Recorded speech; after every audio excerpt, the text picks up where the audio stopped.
आवाज़ की दुनिया के दोस्तों, कल मैं जो आपको एक अनोखी कहानी सुना रहा था,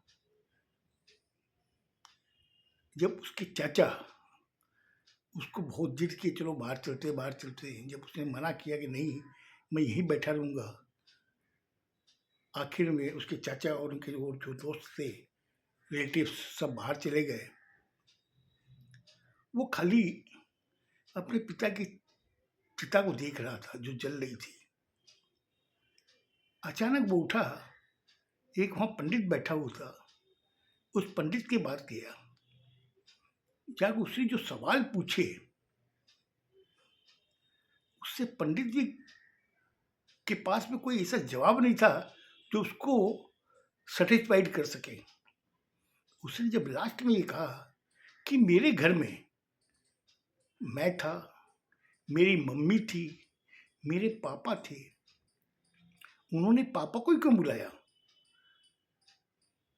जब पंडित ने ये सब बातें सुनी तो पंडित जी सोचने लगा कि आखिर ऐसी क्या चीज है जो इसके पापा को ही बुलाया। वो जब निरुत्तर होने लगा तब उसने कहा कि बेटा एक बात सुनो, इस पृथ्वी पे जितने भी प्राणी हैं, जीव जंतु है, सबकी एक आयु होती है। उस आयु के हिसाब से उनको ये पृथ्वी छोड़ के जानी पड़ती है। बोले आयु की क्या सीमा है? लड़के ने कहा। अब पंडित के बाद भी निरुत्तर था, कुछ जवाब नहीं दे पा रहा था। वो जिस हिसाब से बता रहा था उस हिसाब से उससे सवाल कर रहा था वो लड़का। उसकी उम्र 15 साल, लेकिन वो जिस हिसाब से सवाल कर रहा था, पंडित भी समझ में नहीं आ रही थी कि उसको क्या जवाब दे। उसने कहा कि देखो बेटा, आज जो मैंने तुम्हें बताया कि इस पृथ्वी पे जितने भी प्राणी जीव जंतु हैं, सबकी एक आयु होती है, लेकिन तुमने उसका फिर सवाल पूछा कि आयु की सीमा क्या होती है। तो ये बेटा मैं तुम्हें बताता हूं, आज ईश्वर तय करता है। बोले ईश्वर कौन है? आप जो बता रहे हो कि तेरे पापा ईश्वर के पास चले गए हैं, तो ईश्वर कहाँ है? बोले बेटा कुछ चीजें ऐसी है जिसको हम लोग देख नहीं सकते, मगर एहसास हमें हमेशा होता रहता है। बोले ऐसी क्या चीज है जो हम लोग देख नहीं पाते मगर उसका एहसास होता है? बोले मैं तुम्हें बताता हूँ, जैसे हवा है। हवा हम लोग देख नहीं पाते हैं, लेकिन उसका एहसास जब हमारे शरीर से टकराती है तो हमें एहसास होता है कि हवा है, हवा चल रही है, जो हमारे शरीर को अच्छा महसूस करा रही है। उसी तरीके से वो ईश्वर है, भगवान है, जो है, हम लोग जानते हैं लेकिन हम लोग उसको देख नहीं सकते। बोले पंडित जी फिर एक चीज बताइए ना, हम लोग देख नहीं सकते तो ये मंदिर में जो भगवान है वो कौन है? पंडित ने उसका जवाब दिया, देखो बेटा, वो उस भगवान का प्रतिबिंब है। तो इसका मतलब कि जो मंदिर में जो भगवान है उन्होंने मेरे पापा को बुलाया है। बोले बेटा हो सकता है उन्होंने बुलाया हो। बोले वो तो हिलते ही नहीं है, हम लोग जाते हैं उससे प्रार्थना करते हैं, वो जरा सा भी नजर उजर नहीं करते हैं, तो वो कैसे बुला सकते हैं? बोले बेटा आज के समय इस चीज को यही हम लोग छोड़ देते हैं, फिर बेटा तुम कभी मेरे पास आना, मैं तुम्हें इस संसार का सारा रहस्य समझाऊंगा। ये जो संसार है ना, इसको चलाने वाला वही ईश्वर है, भगवान है, जो इस संसार को पूरा चला रहा है। अब तुम क्या सोचते हो? आज तुम्हारे जो पिता मरे हैं, उन्होंने कहीं ना कहीं किसी जूनी में, चाहे वो इंसान की जूनी हो, चाहे जानवरों की जूनी हो, चाहे जीव जंतु की जूनी हो, उसमें उन्होंने उनके अंदर उनकी आत्मा चली गई है, उनका शरीर वहां पर धारण हो गया है, और किस रूप में हुआ है ये ईश्वर के अलावा कोई नहीं जानता। हम लोग तो तुच्छ प्राणी हैं, उनकी इशारे पे हम लोग की सांसें चलती है। जब बच्चे ने सारी बात सुनी है तो उसके दिमाग में चीज ये आ रही थी कि ये सांसें शरीर में है, उसकी वजह से ही सब कुछ है। क्योंकि जिस समय पापा को बुखार होती थी, जुकाम होती थी, हम लोग जल्दी से उनको चद्दर उड़ाते थे, डॉक्टर को बुलाते थे, डॉक्टर को दिखाते थे, उनको दवाई देते, तब वो ठीक होते थे। आज हम लोगों ने खुद ही अपने हाथों से उन्हें चिता पे लेटा दिया, और मुझे पंडित ने कहा कि मुखाग्नि करो। मैंने उनको मुखाग्नि दी, उसके बाद जुजू करके चिता जलने लगी। मैं सामने बैठा देख रहा हूँ, मेरे पापा चिता में जल रहे हैं।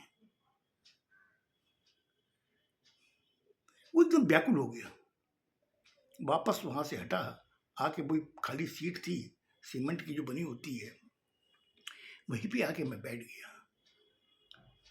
बैठते ही मुझे ये एहसास हुआ कि मेरे बगल में कोई बैठा हुआ है।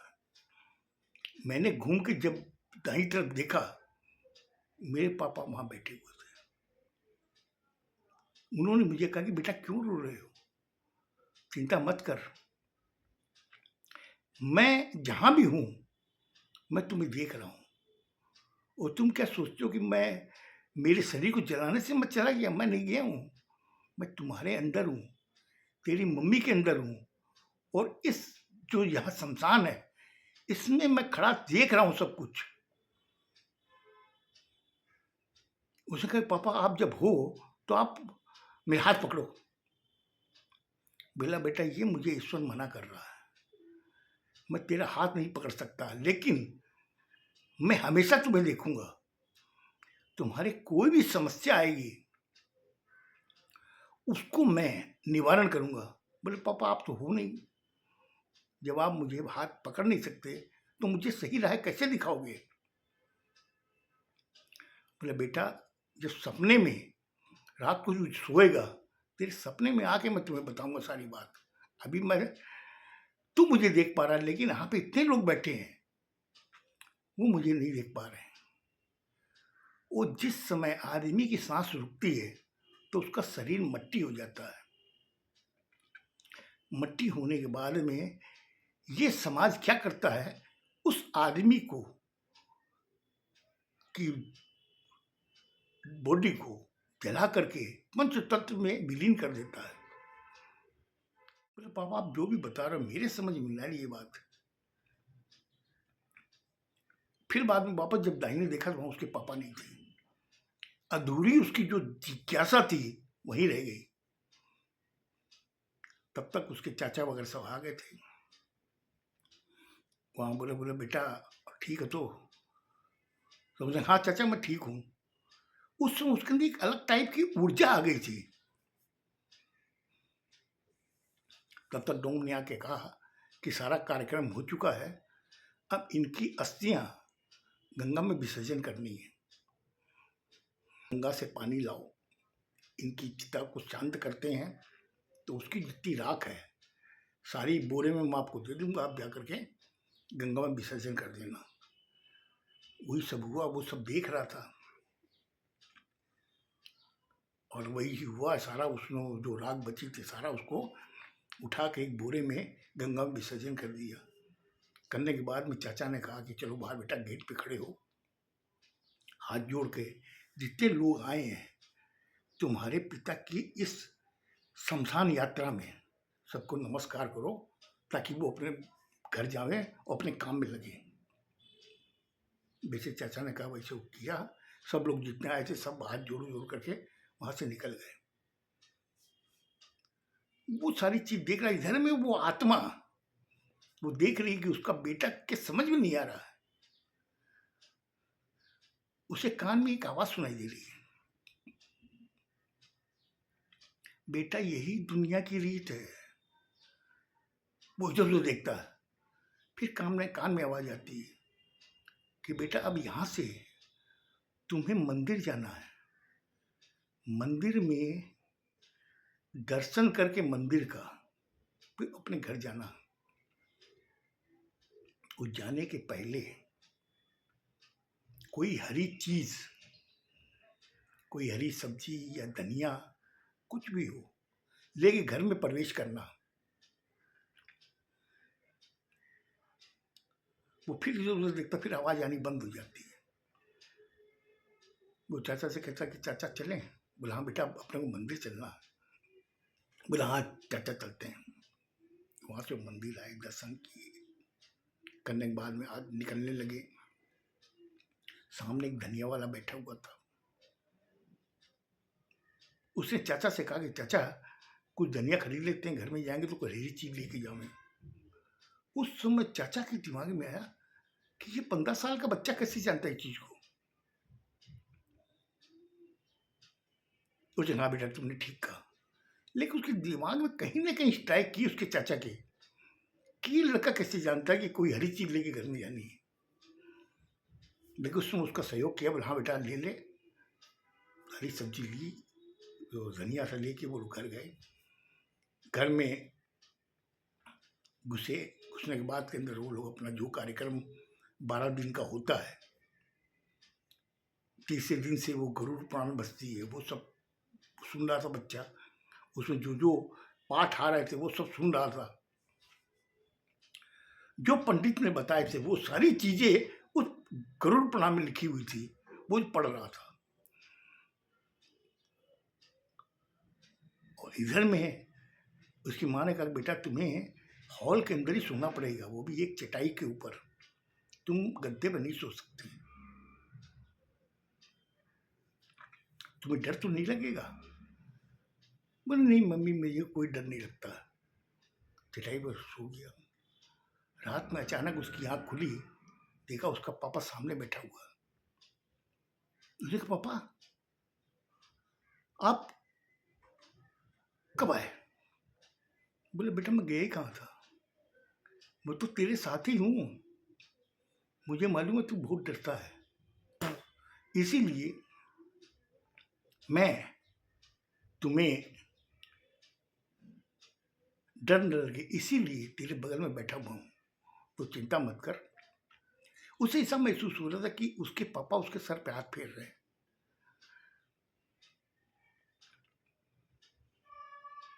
हाथ फेर रहे हैं, उसने आंखें बंद की। कब सुबह हो गई उसे पता ही नहीं चला। जब वो सुबह उठा, इधर उधर देखा, अपने कमरे में गया, बाथरूम में गया, कहीं पे भी उसको कोई ऐसा आभास नहीं हुआ कि उसके पिता है। उसने नित्य कर्म किया, करने के बाद के अंदर जो भी काम करना था किया, करने के बाद में नाश्ता पानी किया। करने के बाद उसकी माँ ने कहा बेटा 3 बजे गरुड़ पुराण पढ़ने के लिए पंडित आएंगे, तो जल्दी फटाफट तुम लोग खाना खा लो, और फिर बैठक भी होगी, लोग बाग जो नहीं आए थे शव यात्रा में वो सब भी आएंगे। बोले ठीक है मम्मी। घर को ठीक से साफ किया गया, दरी वरी बिछाई गई, वहाँ वो बैठा। जो रिलेटिव्स आने थे वो आने लगे, और जो भी आवे सब उसे एक ही बात कहे, आखिर इसका क्या हो गया था जो रमेश नहीं रहा। सब कुछ जवाब देते देते लड़का वो औरतों से उसकी माँ को पूछ रहे थे, और सुरेश का एक ही जवाब कि ईश्वर का जब बुलावा आया तो मेरे पिताजी चले गए। उधर में रमेश की माँ से रमेश की पत्नी से उसकी औरतें माँ पूछे कि क्या हुआ था, क्या हुआ था, सबका एक ही जवाब। और वो जहाँ बैठा हुआ उसके बगल में उसे महसूस हो रहा है कि मेरे बगल में मेरे पिताजी बैठे हुए हैं। जब सब उठ के जाने लगे तो वो जब उठने लगा तो उसे ऐसा महसूस हो रहा किसी ने उसका हाथ पकड़ रखा है। उसे जब बाई तरफ देखा कि उसके पिताजी बैठे हैं, हाथ उठाने की चेष्टा कर रहा है लेकिन हाथ उठ नहीं रहा है। वो वहीं बैठ गया। फिर जब पंडित आया गरुड़ पुराण वाचन पढ़ने के लिए, तब उसने पंडित से पूछा कि पंडित जी आप एक चीज बताइए। बोले क्या? बोला मैं आपके कान में बोलता हूँ। बोले मुझे मेरे पिताजी मेरे बगल में बैठे हुए हैं। उसने पंडित जब सुना तो उसने कहा कि हो सकता है कि ये बच्चा है, ये चीज़ नहीं समझ पा रहा है, ये अपने पिता से जो बिछा हुआ है वो उसको मानने के लिए तैयार ही नहीं। उसने गुरु पुराण चालू कर दी। गुरु पुराण में जो जो अध्याय आ रहे थे वो सब सुन रहा है, तो उसको भी बड़ा लग रहा था कि वो संस्थान में बैठा जो पंडित मुझे बता रहा है वो सब चीज़ें वही चीज़ हो रही हैं। मुझे लगता आज मैंने आपका ज़्यादा टाइम ले लिया। फिर कल दूसरे दिन जब पंडित आया गरुड़ पुराण पढ़ने के लिए, उस समय उसने पंडित से क्या सवाल पूछा सुनिएगा। बहुत इंटरेस्टिंग सवाल था और पंडित ने उसको क्या जवाब दिया सुनिएगा। खुश रहो, स्वस्थ रहो, धन्यवाद।